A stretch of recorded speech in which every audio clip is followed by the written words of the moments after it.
गोपीजन बल्लभा गिरिवरधारी जय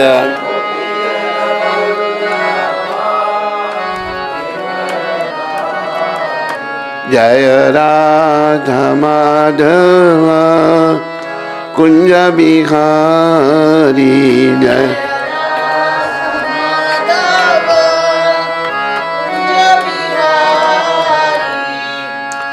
यशोदानंदन ब्रज जन रंजन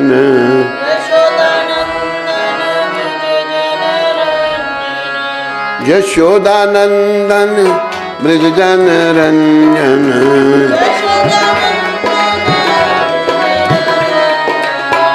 यशोदानंदन ब्रज जन रंजन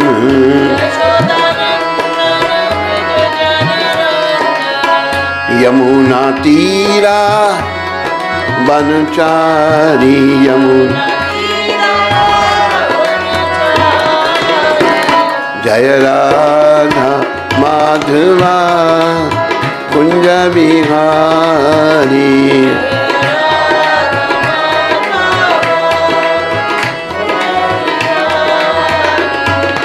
गोपी जन बल्लभा गिरिवरधारी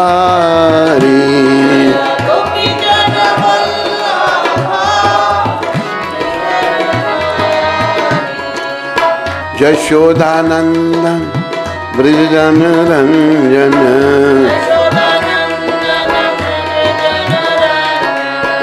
यमुना तीरा बनचारी यमुना जय राधा माधवा कुंज बिहारी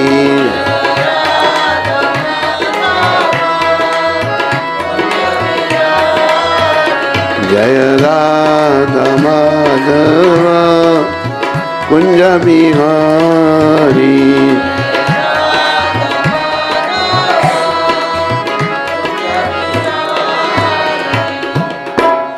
जय ओम विष्णुपाद परमहंस परिव्राजकाचार्य अष्टोत्तर श्री श्रीमद् भक्ति वेदांत गोस्वामी महाराज श्रील प्रभुपाद की जय।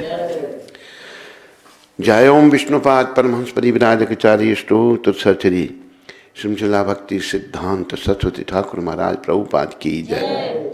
इस्कान बीबीटी संस्थापकाचार्य कृष्ण कृपा में श्रील प्रभुपाद की जय। अनंत कोटि वैष्णविंद की जय। नामाचार्य श्री हरदास ठाकुर की जय।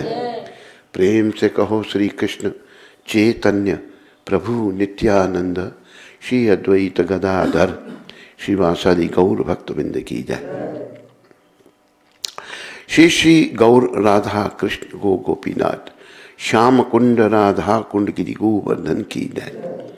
श्री श्री वृंदावन मथुरा धाम की जय। श्री श्री नवदीप द्वारका धाम की जय। श्री धाम मायापुर धाम की जय। श्री श्री यमुना मई गंगमयी की जय। श्री श्री तुलसी देवी भक्ति देवी की जय। श्री श्री साम वेद भक्त वृंद की जय। श्री श्री युग धर्म हरिनाम संकीर्तन की जय। संकीर्तन यज्ञ की जय। हमारे प्यारे गुरुदेव पूरी दुनिया में सनातन धर्म का हरि नाम का प्रचार करने वाले अति दयालु परम कृपालु पतित पावन शिला प्रभुपाद की जय। पतित पावन शिला प्रभुपाद दिव्य पुस्तक विचारण की जय। निताय गौर प्रेमानंदी सब भक्तों की जय जयकार हो। सब भक्तों की जय जयकार। गुरु और गौरांग की जय जयकार हो।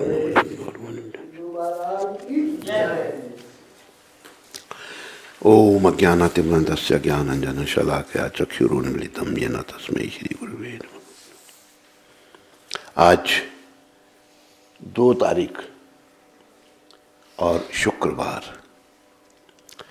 आप सबका स्वागत और धन्यवाद। तो गए कल हमने ये यहाँ से छोड़ा था जो श्रीला सनातन गोस्वामी प्रभुपाद ने दामोदर अष्टक के बारे में लिखा है। अर्थात हे माधव प्रिय, हे श्री कृष्ण की रतिवर्धन वेशधारिणी, हे नंद नंदन के ग्रहोद्यान रूप वृंदावन की अधीश्वरी, हे कृपा पूर्ण, हे सनक सनातन द्वारा वर्णित चरित्रों वाली श्री राधे, आपकी जय हो, जय हो। आप मेरे प्रति करुणा करो। हा देवी का कुभर गदगद यधाय वाचा, याचे निपत्य भुवि दंड वधू बद टारिति, अस्या प्रसादाम बुधस्य जनस्य कृत्वा गंधर्वी के निर्गणे गणनाम वेदेहि। श्री गंधर्वा संपार्थ नाष्टकम, अर्थात हे देवी गंधर्वी के, मैं विशिष्ट पीड़ा से युक्त हूँ, अतः आज भूमि पर दंड के समान गिरकर कातरता से भरी हुई गदगद वाणी से प्रार्थना करता हूँ कि मुझ अज्ञानी जन पर कृपा करके अपने परिकरों में मेरी भी गिनती कर लीजिए। प्रार्थना करते समय यह ध्यान करना चाहिए कि यह प्रार्थना हमारे आचार्य वर्ग कर रहे हैं। हम तो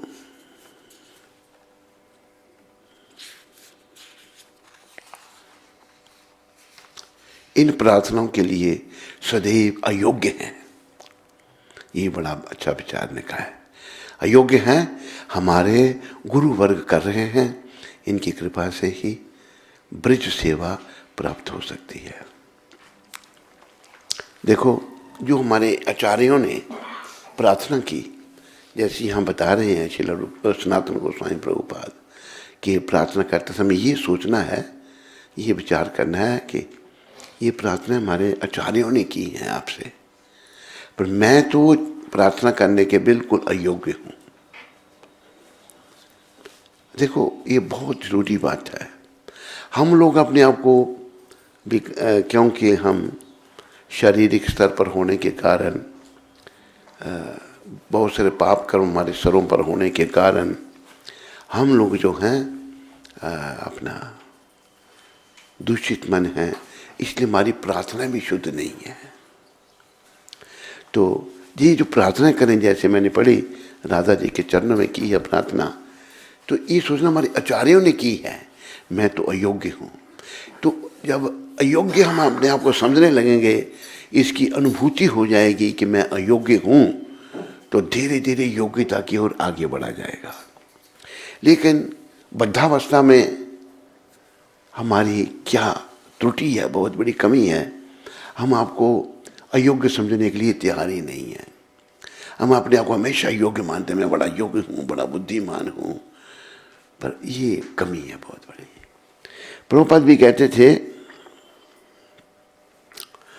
जब तुम गुरु के पास जाओ, अपने आप को मूर्ख नंबर 1 समझो, तो फिर कुछ सीखोगे। अपने आप को गुरु के पास जाकर तो बड़े चतुर बनोगे, कुछ सीख नहीं पाओगे। तो हमने ये बातें जीवन में धारण करनी है, क्योंकि एक दिन हमने बहुत बड़ी परीक्षा में बैठना है। वो परीक्षा संसार से जाने की, कब किसी का जाने का समय आ जाएगा कोई पता नहीं है। मैया अपने लाला के अंगों में खरोंच के चिन्ह देखकर कहती हैं, अरे ये सब खरोंच के चिन्ह कहाँ से आए? यह सुनकर पास में खड़ी कुंदलता जी कहती हैं कि आपका लाला रात्रि में रास क्रीड़ा करता है। भगवान रास लिया करते हैं। रास रचैया, रास रचैया कृष्ण कन्हैया, कृष्ण कन्हैया, कृष्ण कन्हैया, कृष्ण मुरारी, कृष्ण मुरारी, कृष्ण मुरारी, कृष्ण कन्हैया दाऊ जी को भाई, कृष्ण कन्हैया दाऊ जी, कृष्ण कन्हैया माखन चोरैया, कृष्ण कन्हैया माखन, कृष्ण कन्हैया गिरवर उठैया, कृष्ण कन्हैया गिरवर, गोविंद जय जय, गोविंद जय जय, राधा रमन हरि, गोविंद जय जय। बोलो राधा रास प्यारी भगवान की। रात्रि को रास क्रीड़ा करता है, उस समय के ये चिन्ह हैं। रासलीला तो मधुर रस की प्रधान लीला है। मैया रास क्रीड़ा को कैसे जानती, इस पर कहते हैं नहीं, स्वाभाविक रूप से मैया पूछ रही हैं। इसका तात्पर्य यह नहीं कि मैया रास से अपरिचित है। वात्सल्य रस भी मधुर रस में सहायक है, मधुर रस को पुष्ट करता है। मैया ने कहा कि मेरा लाला अभी दूध पीता है।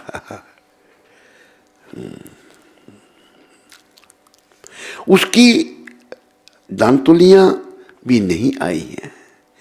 वह बोलना तो जानता नहीं, तोतली बोली बोलता है, और तू कहती है कि रात्रि में रास क्रीड़ा करता है। अरे बधू, तू जानती नहीं, मैं बतलाती हूं। इसके ये चिन्ह कहां से आए? जब वह गौचारण के लिए वन में जाता है, तब बच्चों के साथ खेलने में इतना मगन हो जाता है कि मुझे खरोंच कहाँ लगी है, इसका भी उसे होश नहीं रहता। अतः इसके खेल के निशान हैं। मैया और लाला दोनों में कौन शक्तिशाली है? मैया ही शक्तिशाली है। ऐसा क्यों कह रहे हैं? जो भक्त इसे सुने उसके मन में ऐसी लालसा उठती है कि मैं भी मैया के अनुगत्य में उसके लाला का मुख चुंबन कर सकूं। सबसे अधिक श्री कृष्ण के मुख कमल को कौन चुंबन करता है? उत्तर में कहते हैं सबसे अधिक श्री राधा जी ही श्री कृष्ण के मुख कमल का पान करती हैं। जो जिस रस का भक्त होता है उसे उसी रस के प्रति लोभ होता है। रागात्मिक जनों में से कोई एक तो जो अपने भावानुसार उन्हीं के अनुगत्य में ही रहकर श्री कृष्ण की सेवा करके यह वृत्ति उत्पन्न कराने के लिए साधन भजन करता है, उसके लिए श्री सनातन गोस्वामी सत्य व्रत मुनि का प्रमाण देकर व्यवस्था दे रहे हैं। भक्त भी मन ही मन सोच रहा है, यदि कुंडल स्वर्ण होकर भी श्री कृष्ण के कपोलों का चुंबन कर रहा है तो हम क्यों नहीं कर पाएंगे? अर्थात मैं भी अवश्य कर पाऊंगा। इसी लाभ से वह साधक प्रयास करता है। इसी प्रयास को अभिधेय कहते हैं। अभिधेय जब अपनी सेवावृत्ति को प्राप्त कर लेता है तब उसे प्रयोजन कहते हैं। अभिधेय प्रयोजन। इसे छोड़कर हमें और किसी और वर की आवश्यकता नहीं है। ऐसे बाल गोपाल की स्फूर्ति हमारे मन में सदैव उदित रहे। यहाँ पर सत्यव्रत मुनि 10 रस से प्रार्थना प्रारंभ कर अब वत्सल रस में प्रवेश प्राप्त करने के लोभ से प्रार्थना कर रहे हैं। इसलिए वे ऐसा वर्णन कर रहे हैं। ठीक उसी प्रकार भक्त भी प्रारंभ में अपने को कृष्णदास समझता है, किंतु जैसे जैसे विश्रम सेवा और प्रभु कृपा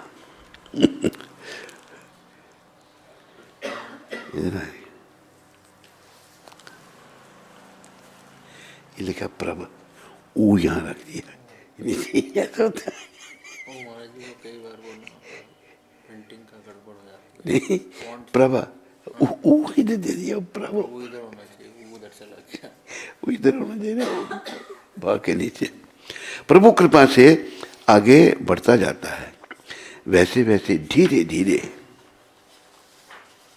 उसके हृदय में अनुगत्यमयी सेवा प्रकाशित होने लगती है। गुरु जी का एक विशेष लक्षण होता है अंतर्यामित्व। वे हमारी आत्मा के स्वरूप को जानते हैं, उसे देखकर ही हमारा वैसा संबंध जोड़ते हैं। तत्पश्चात श्रवण कीर्तन स्मरण रूपी जल देकर उस संबंध को पुष्ट करते हैं। पुष्ट होने में जो बाधाएं आती हैं उन्हें अपनी वाणी रूप कुठार से ऐसे सुंदर तरीके से छेदन करते हैं कि साधक को पता भी नहीं चलता और कार्य भी सिद्ध हो जाता है। यही शुद्ध गुरु वैष्णव का कार्य होता है। गुरु वैष्णवों का कार्य होता है। गुरु वैष्णव साधारण या हम जैसे हाड़ मास के परिवर्तनशील एवं क्षणभंगुर शरीर वाले नहीं होते। वे तो कलयुग पावनावतारी श्री चैतन्य महाप्रभु के परिकर एवं श्री राधा कृष्ण युगल घनों के में से एक होते हैं। हमारे जैसे मायाबद्ध जीवों पर कृपा करने के लिए प्रभु अपने परिकरों को वैष्णव के रूप में भेजते हैं। बोलो पतित पावन श्रील प्रभुपाद की।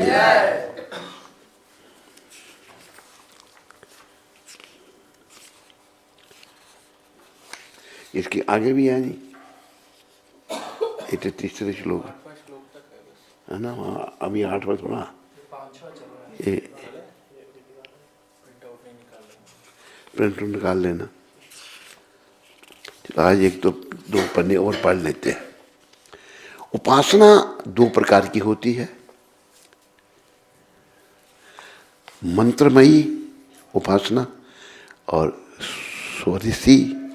स्वरसी की उपासना। मंत्रमयी उपासना भजन के समय सर्वदा एक ही लीला का स्मरण करते रहना, मंत्रमयी उपासना। दूसरा स्वरस की उपासना, अर्थात माला की भांति एक के बाद एक लीला हृदय में चलती रहती है। उसे स्वरसी की उपासना कहते हैं।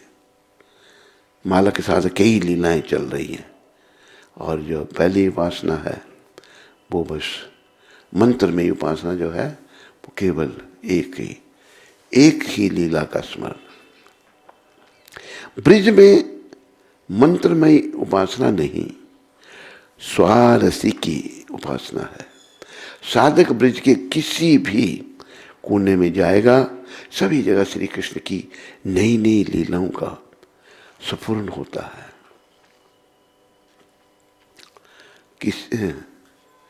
कृष्ण की नई नई लीलाओं का स्फुरण होता है। श्री कृष्ण ने यहाँ यह लीला की वहाँ वह लीला की।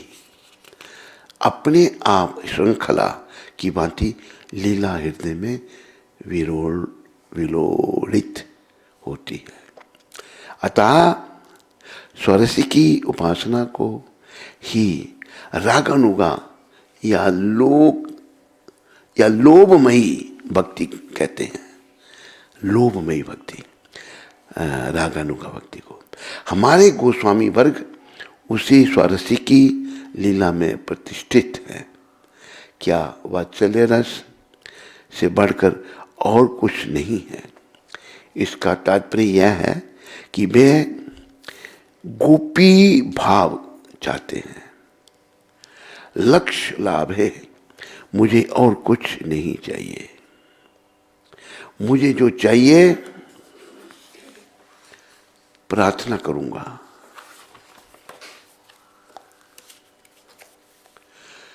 तब श्रीमती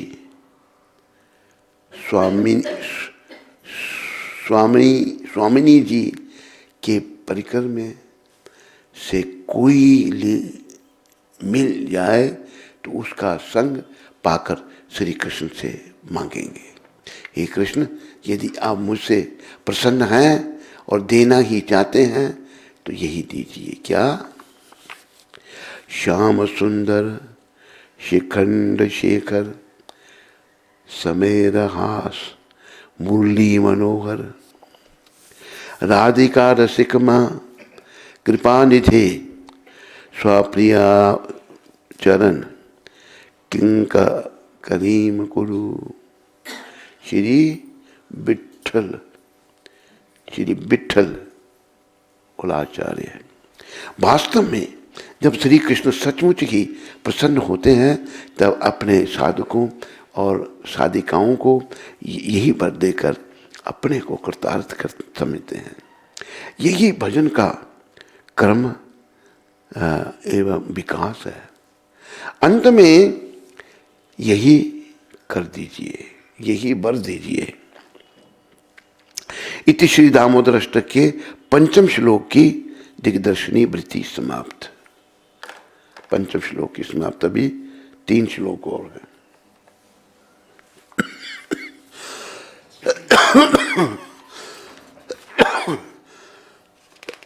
ये इसमें कौन से श्लोक की है?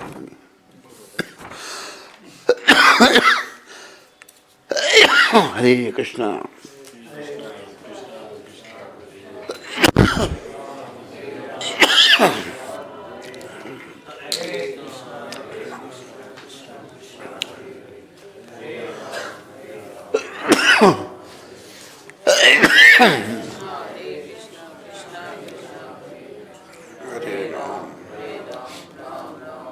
सारे बोलो।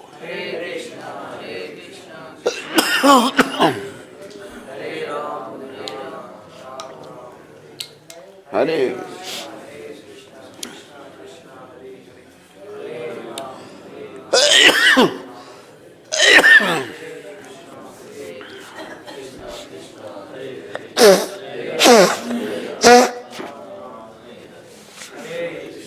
हरे कृष्णा।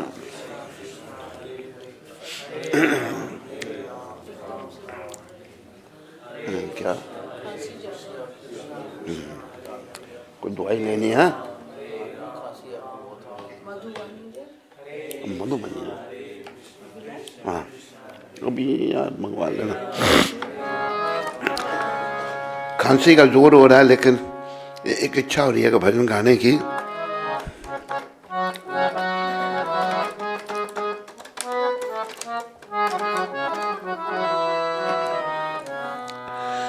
दर्शन दो घनश्याम नाथ मोरी अखियां प्यासी रे।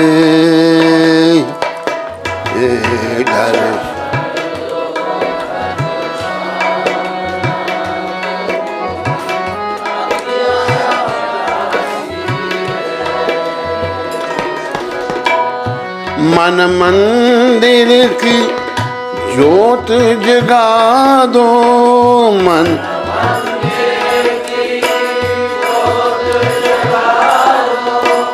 घट घट बासी रे, घट घट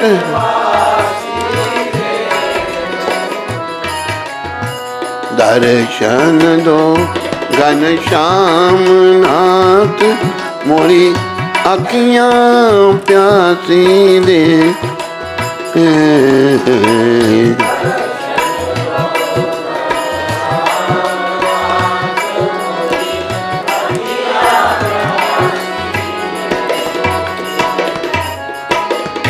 मंदिर मंदिर मूरत तेरी, मंदिर मंदिर मूरत तेरी, फिर भी न दिखे सूरत तेरी, फिर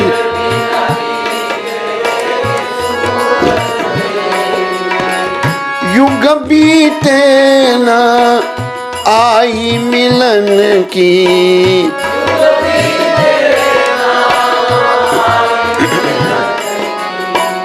पूरन मासी रे, पूरन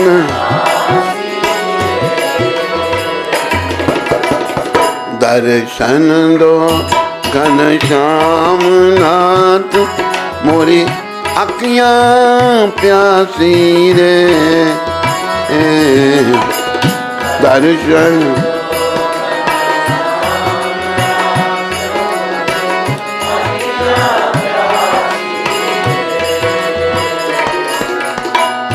द्वार दया का जब तू खोले, द्वार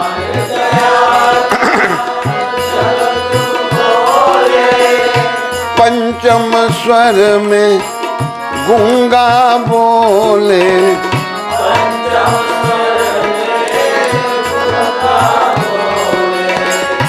अंधा देखे लंगड़ा चल कर,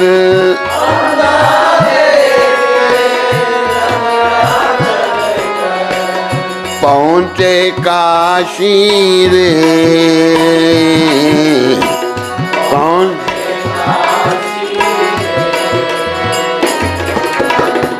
दर्शन दो घनश्याम नाथ, मोरी अखियां प्यासी रे, दर्शन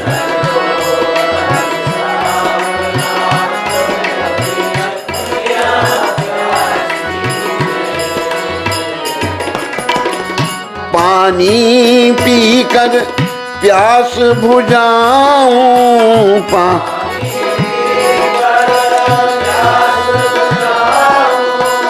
नैनन को कैसे समझाऊं,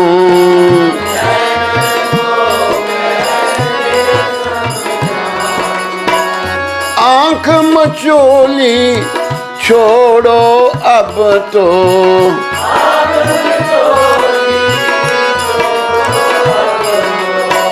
मन के बासी रे, मन के दर्शन दो घनश्याम नाथ, मोरी अखियां प्यासी रे,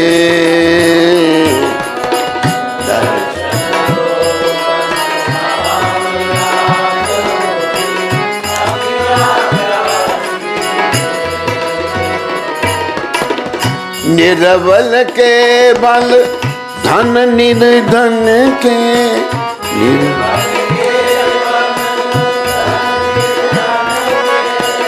तुम रखवाले भक्त जनन के, तुम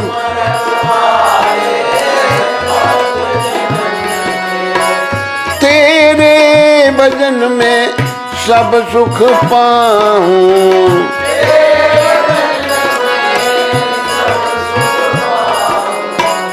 मिटे उदासी रे, मिटे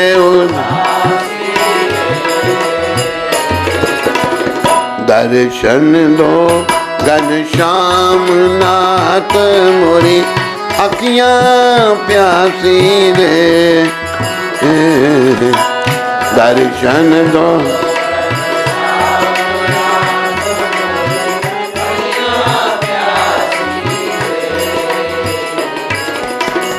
नाम जपे पर तुझे ना जाने, नाम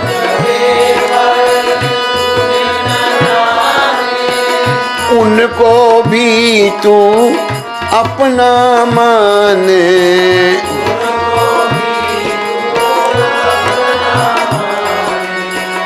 तेरी दया का अंत नहीं है,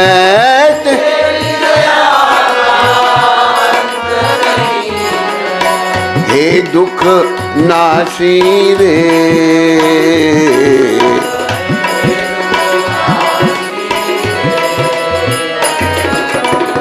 दर्शन दो घनश्याम नाथ, मोरी अखियां प्यासी रे,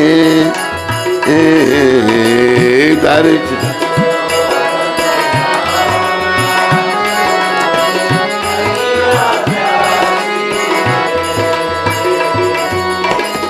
आज फैसला तेरे द्वार पर, आज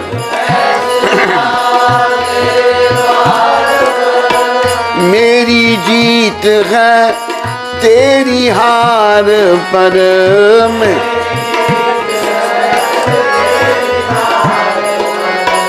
हर जीत है तेरी, मैं तो हर जीत है तेरी, मैं तो चरण उपासी रे,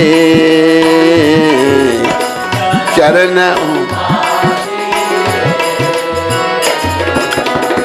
दर्शन दो घनश्याम नाथ, मोरी अखियां प्यासी रे, दर्शन।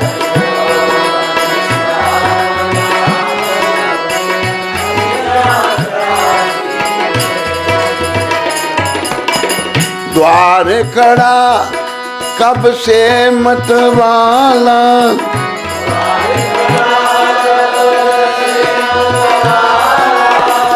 मांगे तुमसे हार तुम्हारी,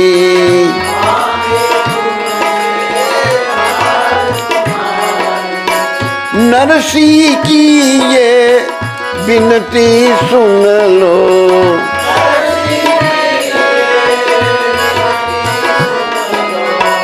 नरसी की ये विनती सुन लो,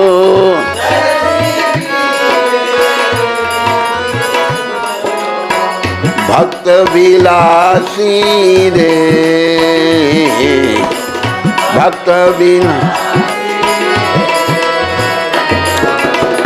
दर्शन दो घनश्याम नाथ, मोरी अखियां प्यासी रे, दर्शन।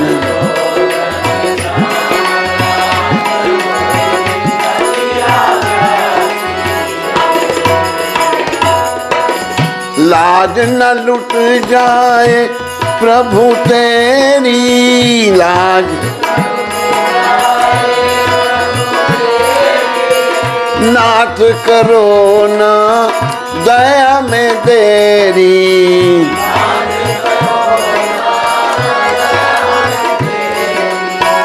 तीन लोक छोड़ कर आओ,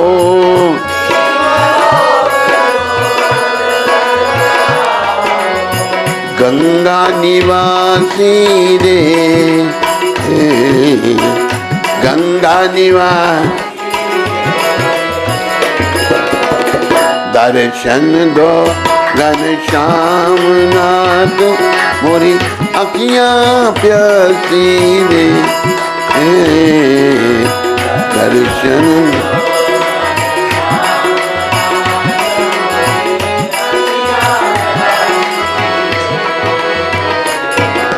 अखियां प्यासी रे, अखियां प्यासी, अखियां प्यासी रे, अखियां प्यासी रे, अखियां प्यासी रे, अखियां प्यासी, दर्शन दो घनश्याम नाथ मोरी, अखियां प्यासी रे,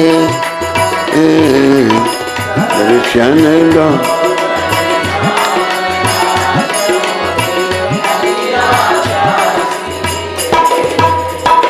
बोलो घनश्याम नाथ भगवान की। साइडों में क्यों बैठते हो, बीच में जगह खाली क्यों रखते हो?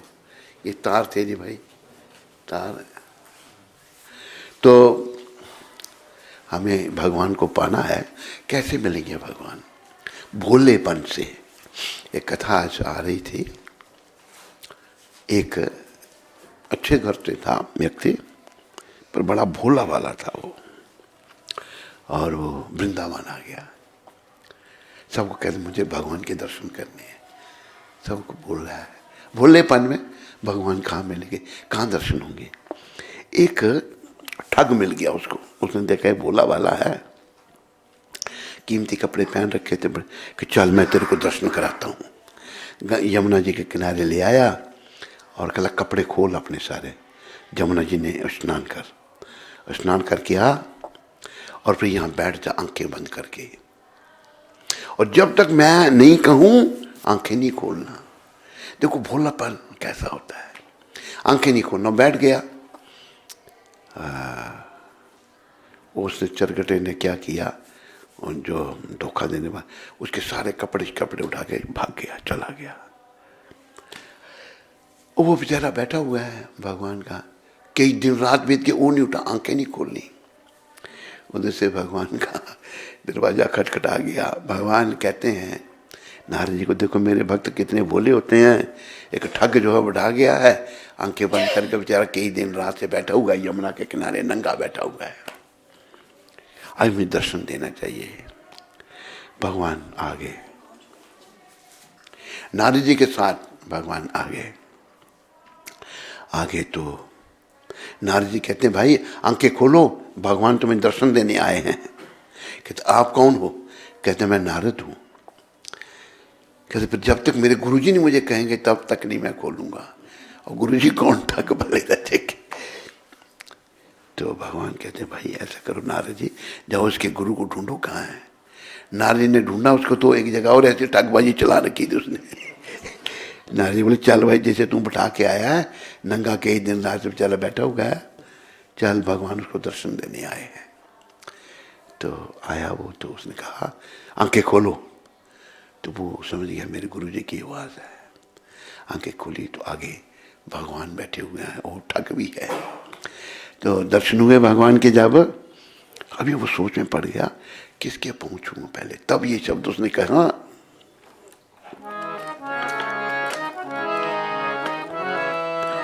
गुरु गोविंद दोनों खड़े, गुरु गोविंद दोनों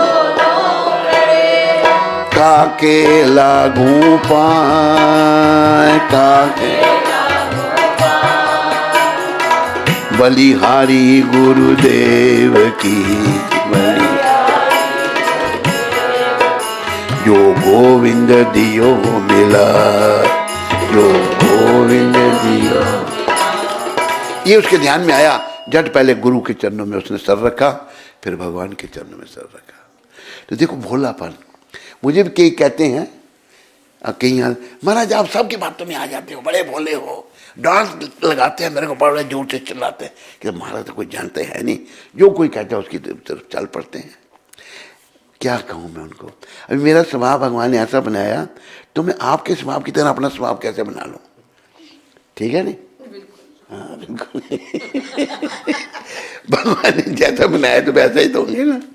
तो भोलापन जो है ना, ये भी अच्छा है।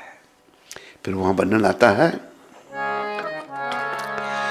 निर्मल मन जन सोई मोहे पावा,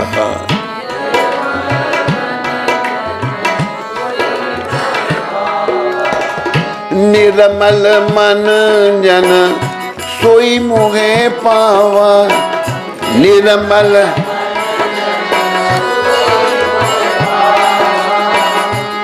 मोहे कपट छल क्षेत्र न भावा, मोहे कपट। कपट और छल क्षेत्र भगवान को अच्छे नहीं लगते। तो एक थोड़ा सा हंसा दें आपको, जब अंग्रेजों का राज था भारत में, अंग्रेजों को घूमने की बड़ी बीमारी, जगह जगह जाएंगे देखेंगे। एक अंग्रेज आया, उनका राज था, इंग्लैंड से आया, तो घूमते घूमते गांव में चला गया। तो अंग्रेजों को पानी और चाय पीने की बड़ी बीमारी, चाय का उसको अमल था। गाँव में गया, अभी चाय तो यहाँ कोई दुकान तो है नहीं, एक घर में गया, एक सीधी साधी, और उसको कहता है कपटी कपटी, एक कप चाय। उसने ठंडा उठाया, तेरी ऐसे दे दी, मुझे कपटी कहता है तू, तेरा बाप कपटी, तुम अंग्रेज कपटी हो सारे। डंडा ले भागा, और क्या बोल दिया मैंने। जब अंग्रेज वहां गया ना, तो उसने वेटर को ऑर्डर दिया 2 कप टी। तो वो कहता है 2 कप टी, तेरा बाप कप टी। तो हमें जो है ना निर्मल हृदय बनना, और भगवान की भक्ति, जब सच्ची भक्ति करेंगे निष्काम भाव से, तो भगवान निर्मल बना देंगे। एक और छोटी सी कथा बीच में आई,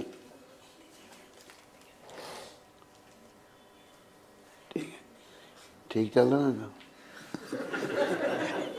क्या उधर क्या देख रहे हैं?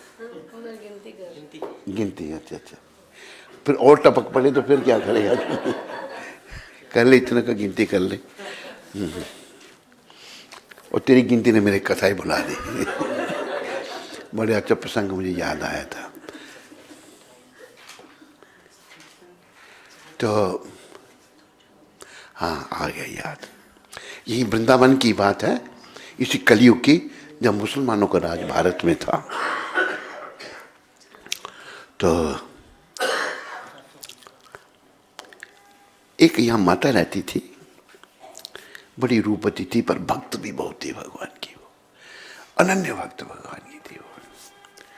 तो उस समय का जो शासक था मुसलमान, उसका बेटा, यानी कि उसको उर्दू में कहते हैं शहजादा या राजकुमार, राजा का बेटा, उसने उस माता को देख लिया और उसकी ओर आसक्त हो गया। वो उसको पत्नी रूप में प्राप्त करना चाहता है। तो उसने कुछ उल्टा स्त्रियों को बुलाया और कहा ऐसा ऐसा है, इसको जाल में फंसाओ, इधर ले आओ मेरे पास। कपटी स्त्री है, उल्टा स्त्री चली गई। यही वो सत्संग करती थी माता, तो सत्संग सुने, रोज जाए सुने। एक दिन बड़ी देर से गई, भोलेपन से माता ने पूछा, उस भक्त माता ने, आज बड़ी देर से आई तुम? हमारे गुरुजी आ गए थे। अच्छा, तुम्हें हमें अपने गुरुजी के दर्शन नहीं कराओगे? कहते कराएंगे, चलो अभी कराते हैं आपको। तो गुरुजी हैं उधर, तो आए, तो वो एक कमरे में ले आई उस माता को। माता को जब ले आई तो कहते बैठिए, गुरुजी को बुलाते हैं। इधर ही थे, अभी कहीं आगे पीछे गए होंगे। बुलाया तो वो एक दरवाजे से बाहर निकली, दूसरी दरवाजे से वो मुसलमान शहजादा अंदर आ गया। अंदर जब आ गया तो उसने माता का आलिंगन करना चाहा। माता ने, देखो जो शुद्ध भक्त होते हैं, चाहे पुरुष हैं चाहे स्त्री हैं, उनकी भगवान रक्षा करते हैं। माता को उसने जब स्पर्श करने लगा, एकदम क्या हुआ, नरसिंह भगवान प्रकट हो गए। नरसिंह भगवान ने उसको डराया और वो डर के उस बेचारे की टट्टी निकल गई राजकुमारी, वरना तो पजामा हो गया उसका, बेहोश होके गिर पड़ा। वो जब वो गिर पड़ा, जब होश आई तो कहते मुझे माफ कर दो, मैं मेरे से बड़ी गलती हुई। वो माता कहती है दोबारा ऐसा किसी स्त्री के साथ नहीं करना, ये जो तुम पाप कर्म करता है ऐसा तुम्हारा नहीं। तो भगवान भोलेपन लोगों का साथ देते हैं। तो स्त्री अगर भोली वाली है, उनका भी साथ देंगे भगवान। भोला है, भोले बन के रहने हैं। अभी देखो शबरी जो थे, शबरी बड़ी भोली माता थी। एक जिसने एक्टिंग की थी शबरी की, वो गप्पे मारती है। शबरी तो गप्पे थोड़ी मारती थी, वो एक्टिंग की तो वो कहती है उधमपुर को, कहते मैं जा रहा हूँ फिर कभी नहीं आऊँगी। वाकई आई नहीं फिर वापस। कहते मैंने कहा नहीं, मैंने कहा तूने नहीं किया तो वैसे ही जो कहा किसी को। तो हमें भोला बनना है। भोली भिलनी भाव के भूखे, भोली भिलनी भाव के भूखे, भोली रामचंद्र रघुराई, भोली भिलनी भाव के भूखे, रामचंद्र रघुराई। देर भई बेर तू दे दे, देर भई, देर भई बेर तू दे दे, सुनत चरण लिपटाई, सुनत चरण मना भूल मत जाइयो, सिया राम के चरण।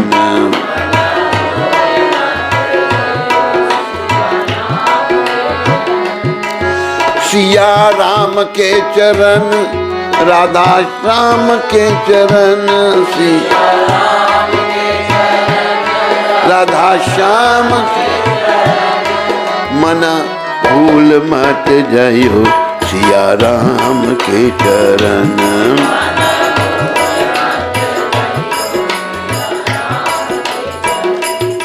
जो भोले वाले भक्त होते हैं, भगवान अब शबरी को कह रहे हैं भूख लगी हमको, जिन्हें वो कहा ना कि वो भजन प्रार्थना किया भगवान से, श्याम रसिया मेरे मन। अभी भगवान कहीं आगे भोग लगाने के लिए रखा तो है नहीं कुछ भी। श्याम रसिया मेरे मन बसिया, आवो आवो के भोग लगाओ रसिया, श्याम रसिया मेरे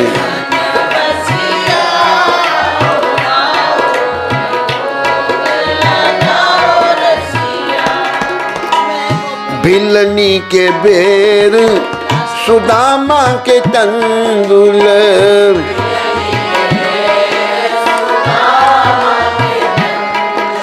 सुदामा के तंदुल,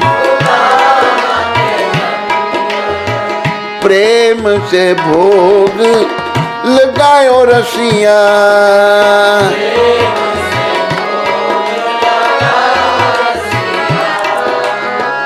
श्याम रसिया मेरे मन बसिया, आओ आओ के भोग लगाओ रसिया, श्याम रसिया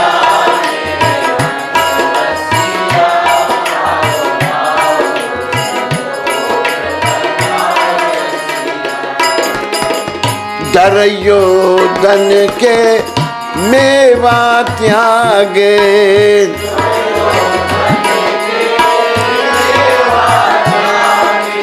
मेवा त्यागे, साग बिदुर घर खायो रसिया,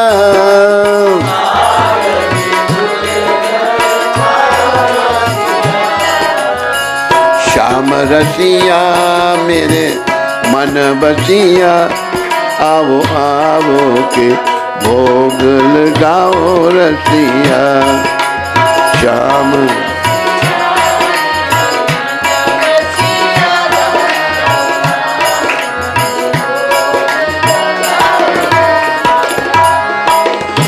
भिलनी के बेर सुदामा के तंदुल,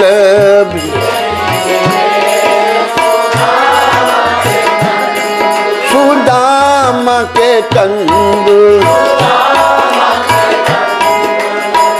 प्रेम से भोग लगायो रसिया,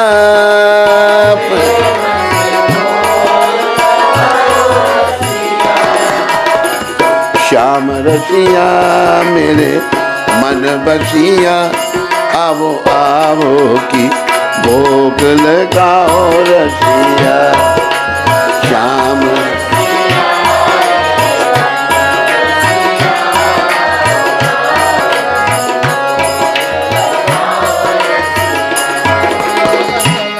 ऐसा भोग लगाओ मेरे रसिया,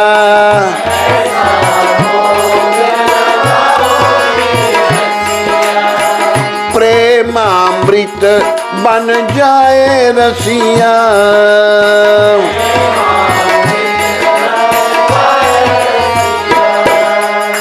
श्याम रसिया मेरे मन बसिया, आओ आओ की भोग लगाओ रसिया। श्याम रसिया मेरे मन बसिया, आओ भोग लगाओ रसिया। जो कोई ऐसा भोग को खावे, जो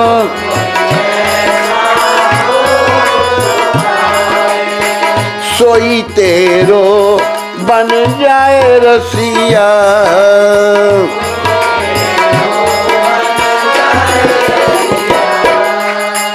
तेरे ही गुण गाए रसिया,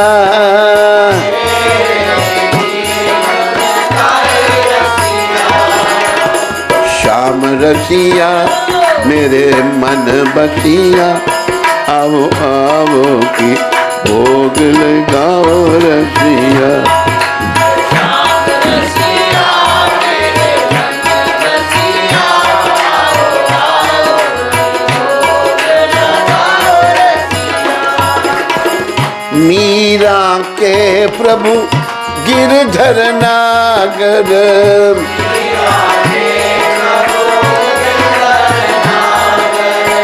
गिरधर नागर, मीरा के प्रभु गिरधर नागर,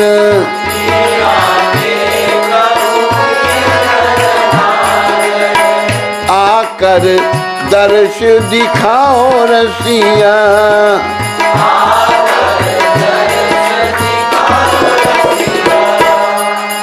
हम सबके प्रभु नटवर नागर, हम नटवर नागर, आकर दर्श दिखाओ रसिया।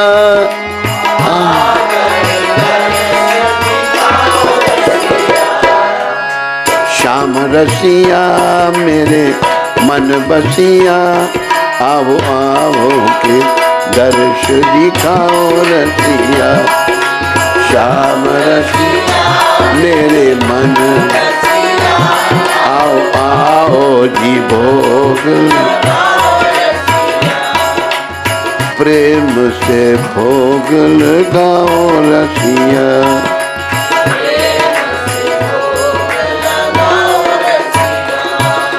रुच रुच भोग लगाओ रसिया।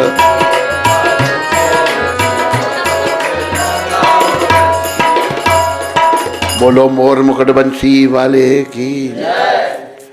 तो धर्म प्रेमी सज्जनों व माताओं, हमारे भगवान जो हैं बहुत भोले वाले हैं, वो भी बड़े भोले हैं और उनको भोला पानी अच्छा लगता है। भगवान ने ये गीता में कहा है, समोहम सर्वेषु भूतेषु नामे दोषस्ति ना प्रिया। मेरे लिए सभी एक समान है, मैं ना किसी से द्वेष करता हूं ना किसी को प्यार करता हूं। फिर ये भजन्ति तुम्हां भक्त्या, जो मेरा भजन करता है, मयि ते तेषु चापि माम्, वो मेरे में रहता है, मैं उसके साथ रहता हूं। ये भजन्ति तो बस भजन करना भगवान का भजन, और कोई काम ही नहीं यहाँ पर। बाकी सब काम 2 नंबर के काम है। जैसे आजकल 2 नंबर का काम बहुत होता है ना, पैसे भी 2 नंबर के होते हैं। 2 नंबर के बाकी काम, भजन के अलावा जो कुछ भी है 2 नंबर का है, समय का नाश है, काम नहीं आने वाला है। काम तो भैया याद रखो, केवल भगवान का भजन आएगा, केवल भगवान का भजन काम आएगा।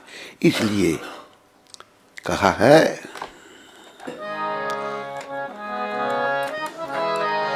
कर लो भजन श्री कृष्ण का,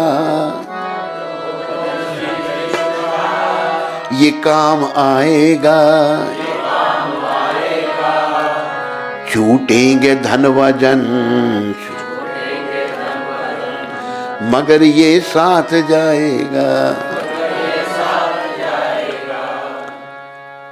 कहा है कर लो भजन, एक कर लो भजन श्री कृष्ण का, ये काम आएगा। छूटेंगे धन व जन, धन और जन संसार के लोग, धन भी छूट जाएगा और संसार के लोग सब छूट जाएंगे, मगर ये साथ जाएगा भगवान का भजन। फिर भिक्षु कहे संसार की मत आस कीजिए, भिक्षु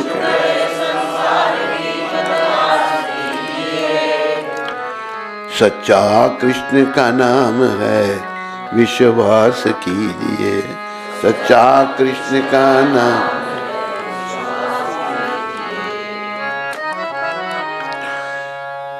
भिक्षुक कह रहे हैं, भिक्षुक कहे संसार की मत आ, संसार से कुछ उम्मीद किसी से मत करो, सच्चा कृष्ण का नाम है विश्वास, नाम भगवान का नाम ही सच्चा है, बाकी सब नश्वर झूठा। लेकिन हम अज्ञानतावश, अशुद्धि के कारण, मोह माया पड़े हुए होने के कारण हम क्या सोचते हैं, समझ रहे हैं कि ये संसार हमारा होगा,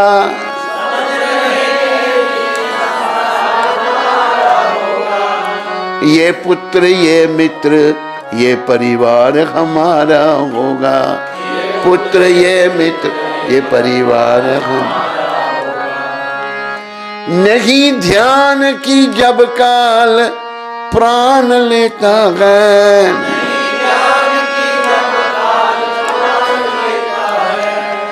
तो गैर क्या है ये तन भी न साथ देता है, तो गैर क्या ये तन भी न साथ।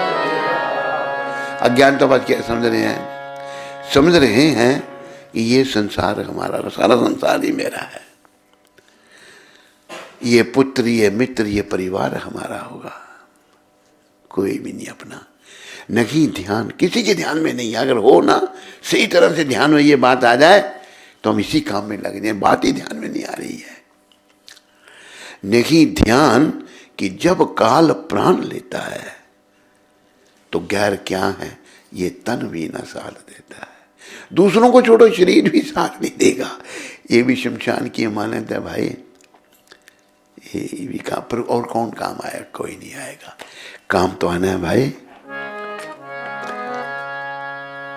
जो अपने हैं वही काम आएंगे, पर संसार का कोई अपना नहीं, फिर कौन हमारे हैं, अपने कौन है। गोविंद मेरो है गोपाल मेरो है, गोविंद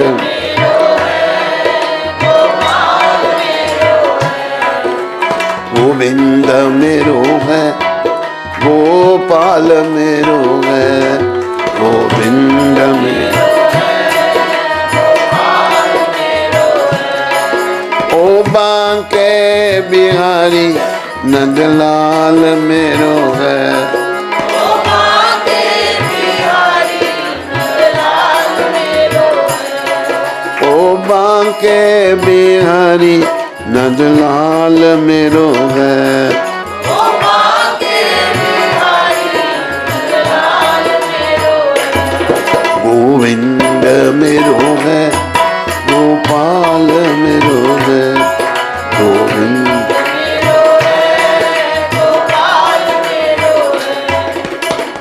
देखो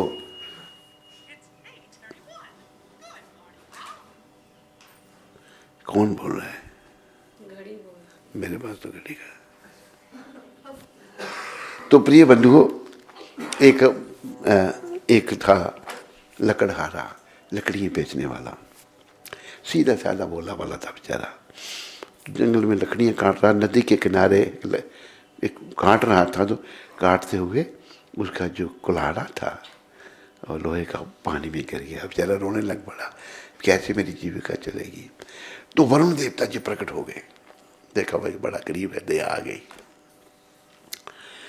तो क्यों रो रहा, कहते मेरा लकड़ा वो काटने वाले जो था कुल्हाड़ा पानी में गिर गया। गए अंदर से वो एक चांदी का कुल्हाड़ा लेके आए कि ये कहते नहीं, ये नहीं मेरा, नहीं है चांदी का, ये नहीं मेरा। फिर गए वो सोने का लेके आए, ये भी मेरा नहीं है। फिर ये तो पीतल का लेके आए, कहते ये भी मेरा नहीं है। फिर ये तो उसी का कुल्हाड़ा है, कहना यही मेरा। तो खुश हो कहते बाकी भी सब तेरे। अगर आदमी ईमानदार, अच्छा सीधा है ना, सब कुछ उसको मिल जाता है। लेकिन जब हम बेईमानी करते हैं कुछ नहीं मिलता। इसलिए अपने हृदय को बड़ा निर्मल बनाना है, शुद्ध बनाना है। जब हृदय शुद्ध हो जाएगा सारी समस्याओं का समाधान हो जाएगा। और याद रखो, हृदय की शुद्धि तब तक नहीं होगी जब तक हम शरीर के इंद्रियों के तर्पण में लगे रहेंगे, खाने पीने सोने।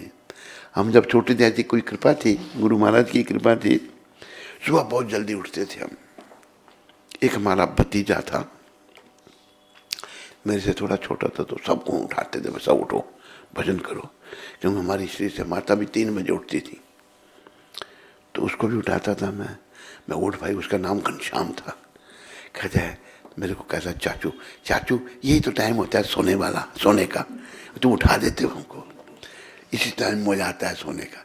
मतलब हम लोग जब तक इंद्रियों के तरफ में लगे रहे ना, खाना पीना सोना, ये चीज़ें अगर हमें अच्छी लगती रही ना, फिर भगवान नहीं मिलते, नहीं मिल सकते। याद रखो, भगवान को पाने के लिए हमें बाकी चीज़ों से प्रेम हटाना पड़ेगा। जैसे कबीर जी ने बड़ा सुंदर कहा, जिन्हें सोने से प्रेम है, कबीरा सोया क्या करे, कबीरा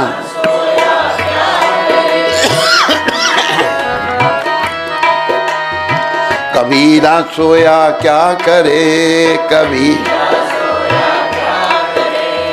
जागो जपो मुरार, जागो। एक दिन ऐसा सोवना, एक दिन लंबे पांव पसार।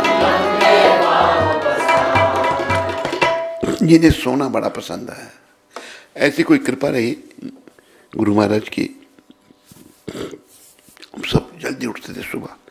बहुत सारे सोए भी रहते थे, उठते नहीं, सब उठाने का प्रयास करते थे सभी को।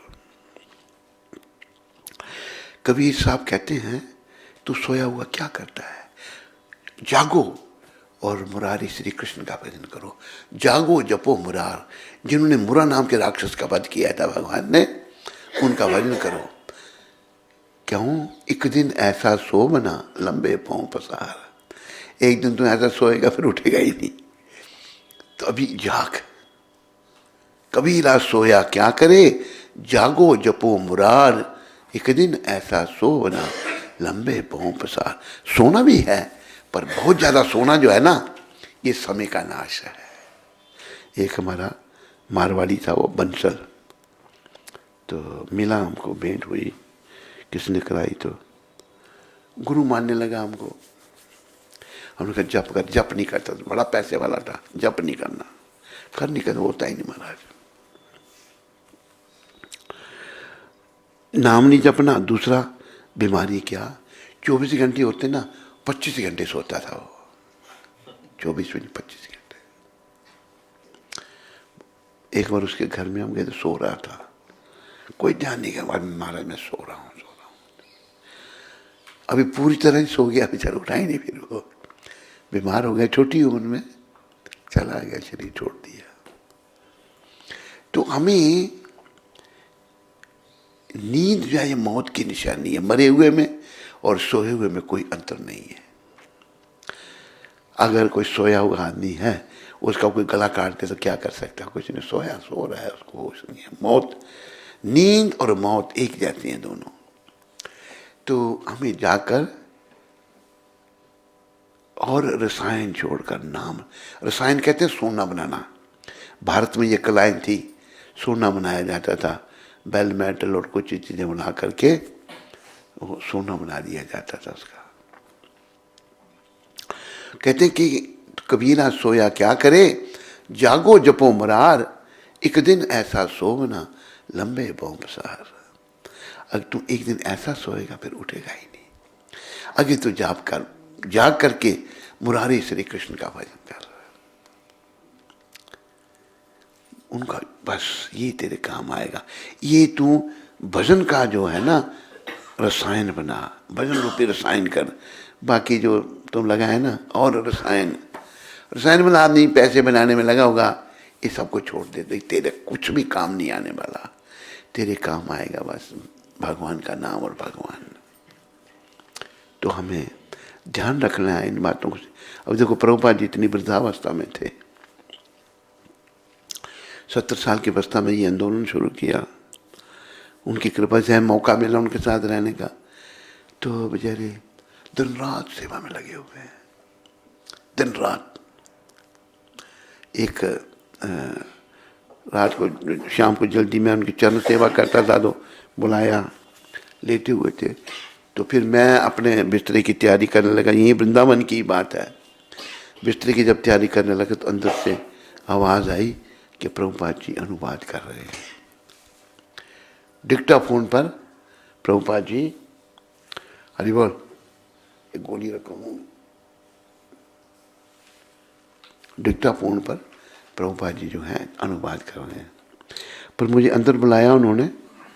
मैंने उनको कहा प्रभुपाद, किसी काम के लिए मैं बाहर बैठा था, अंदर बुलाया। मैंने कहा प्रभुपाद आज सोए नहीं आप, कुछ आराम ही नहीं किया और स्वस्थ भी आपका अच्छा नहीं है।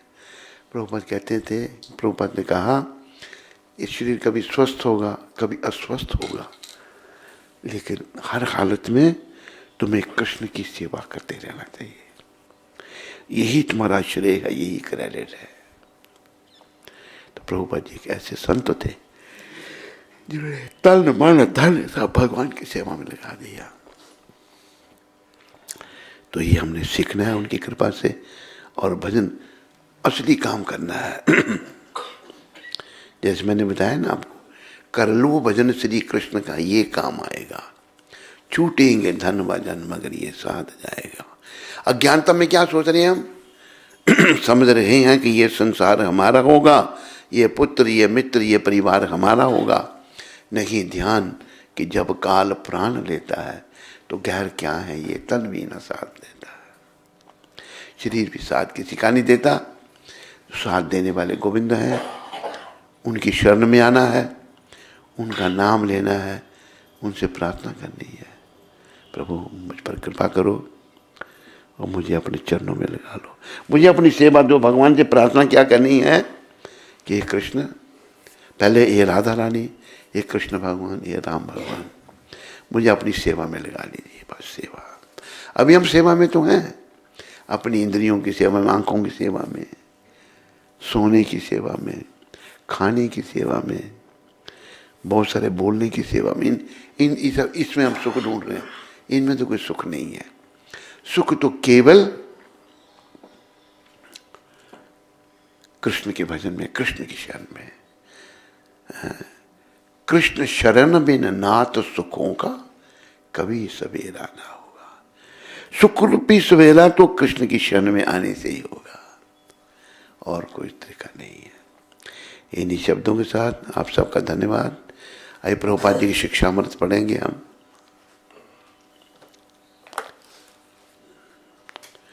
आज है 2 तारीख।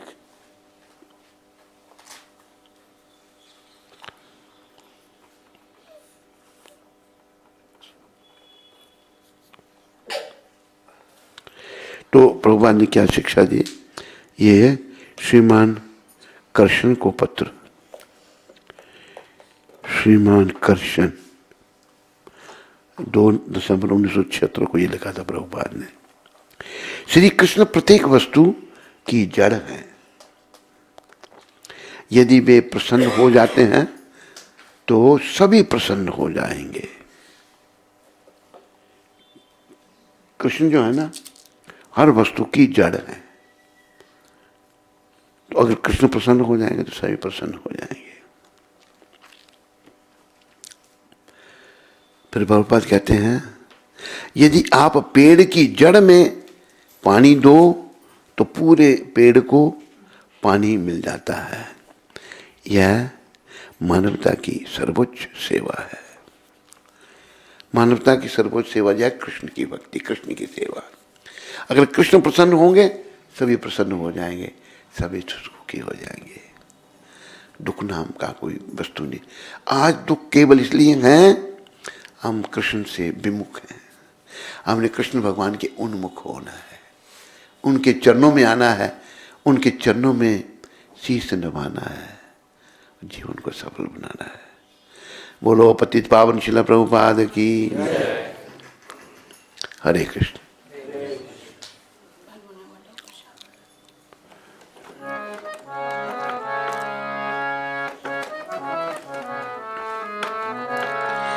हे गिरधर तेरी आरती गाऊं,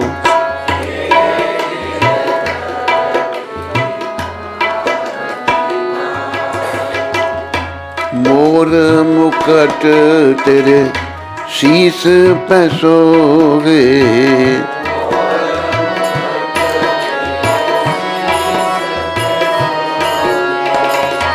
प्यारी बंसी मेरो मन मोहे,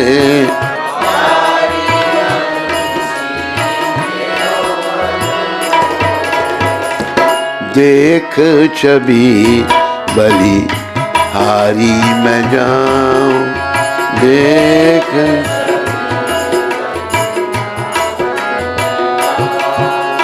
हे गिरधर तेरी आरती गाऊं,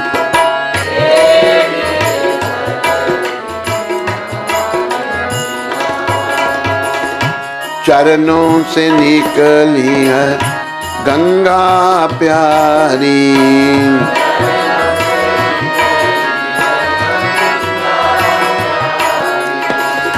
जिसने तारी दुनिया सारी,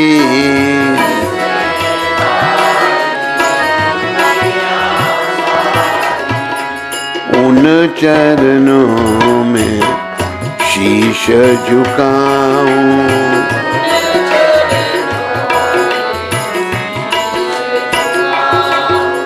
हे गिरधर तेरी आरती गाऊं,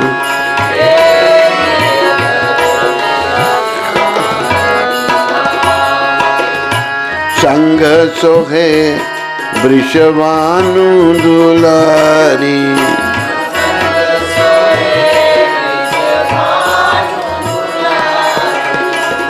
ललिता विशाखा सखियां प्यारी,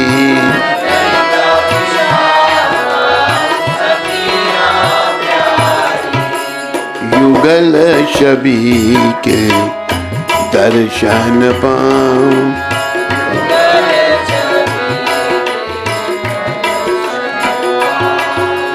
हे गिरधर तेरी आरती गाऊं,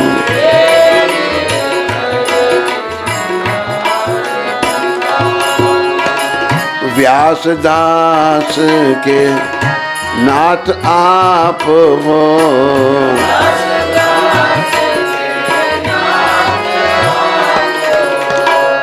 सुख दुख प्यारे साथ आप हो,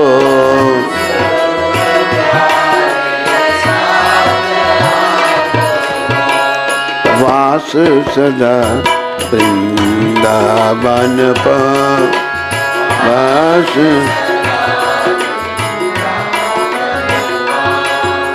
हे गिरधर तेरी आरती गाऊं,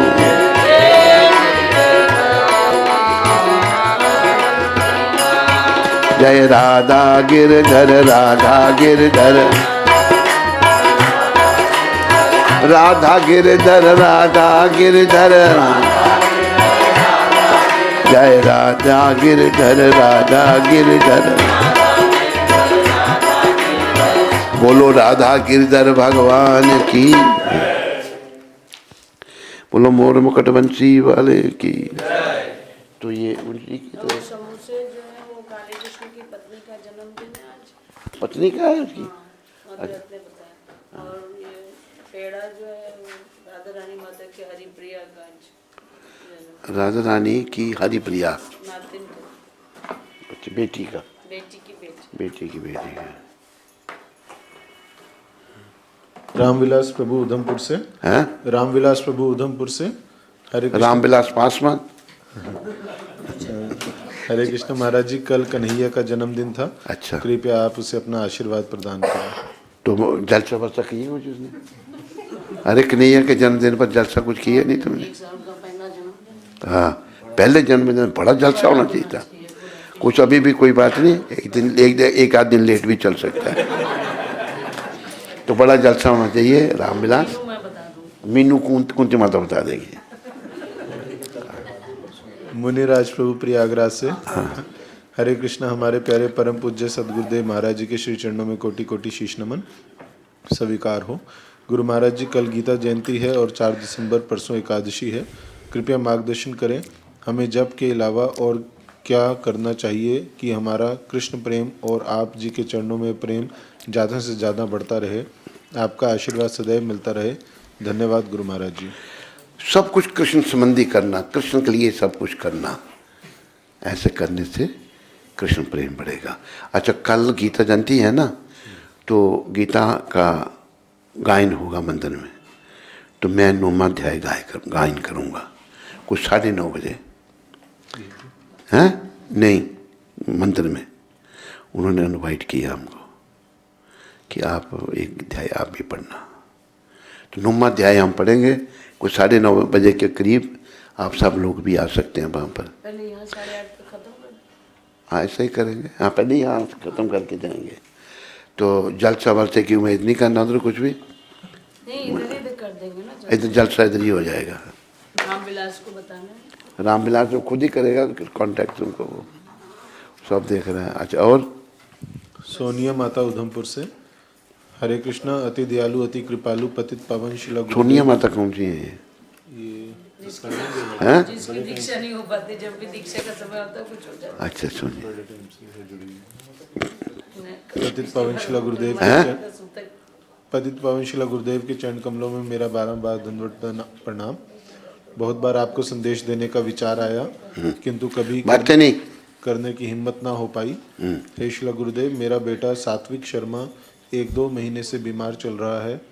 अब उसे शालामार हॉस्पिटल जम्मू में रेफ़र किया है। टेस्ट चल रहे हैं।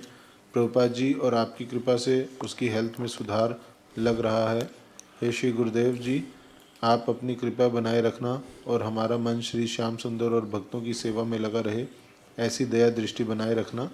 हे वैष्णव ठाकुर शिला गुरुदेव, मेरे अपराधों को अनदेखा करें, अपने चरणों में शरण देना, सब गलतियों के लिए क्षमा करना और मेरे बेटे पर कृपा करना कि वो जल्दी से ठीक हो जाए। मेरी शुभकामनाएं अपना सोनिया माता, सोनिया ना, मेरी शुभकामना तुम्हारे साथ हैं, तुम्हारे बच्चे के साथ भी। प्रभुपाद जी के चरणों में प्रार्थना करो, वो कृपा करें और जय जयकार हो। बस, और तो नहीं। चल पड़ा ना उधर से, चल चलो भाई, वेट कर लेते हैं मैसेज का।